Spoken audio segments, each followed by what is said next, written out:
Habari gani Mwanakeo TV, kama ni mara yako ya kwanza tafadhali subscribe na tano notification. Karibu katika ulimwengu wa siasa. Jina langu ni Diwakeo TV. Mjumbe wa kamati kuu ya chama cha demokrasia na maendeleo Chadema Godbless E.J. Lema kupitia mtandao wa Twitter ameamua kuweka picha ambayo inaonyesha ajali ya siku ya hapo jana, ambapo waandishi wa habari waliweza kupata ajali walipokuwa wamehudhuria katika maadhimisho ya miaka 49 ya CCM.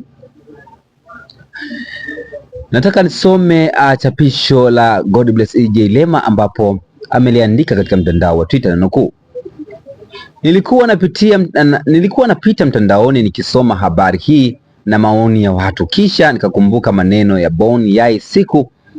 Aliniambia siku moja, Mangi, chuki is so real. So real Mangi. Nakubaliana na wewe kwa kweli. Kuna chuki kubwa sana katikati ya jamii. Inatisha na inafanya kuogopa kesho ya Tanzania. CCM imeharibu sana nchi, wakitengeneza dalili zote za kurutubisha ugomvi katikati ya jamii. Mwisho wa kunukuu maneno ambayo Godbless E.J. Lema ameandika katika mtandao wa Twitter. Godbless E.J. Lema kiufupi anasema kwamba kuna siku moja alikuwa anazungumza na Bon Yai.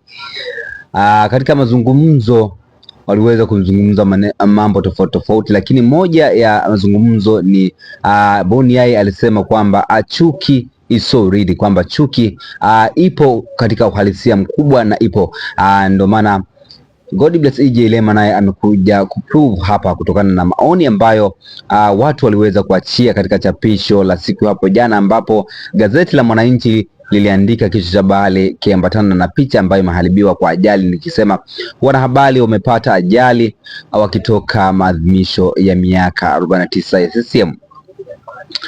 Kwa kweli maoni yamekuwa ni mengi kweli katika mtandao wa Twitter. Nitasoma maoni mawili nione wana nini cha kuzungumza hapa kuhusu chapisho la Godbless E.J. Lema.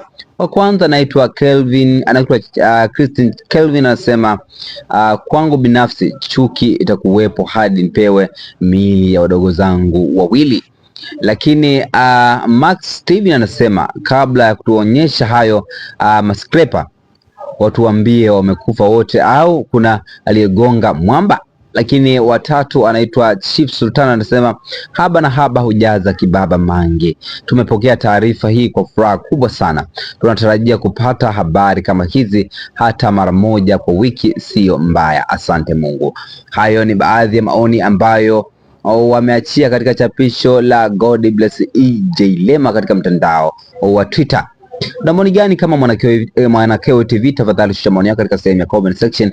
Nitakuja kupitia hapo nione una mtazamo gani kwa hili chapisho la Godbless E.J. Lema. Tukutane wakati ujao katika masuala ya kisiasa. Bye bye.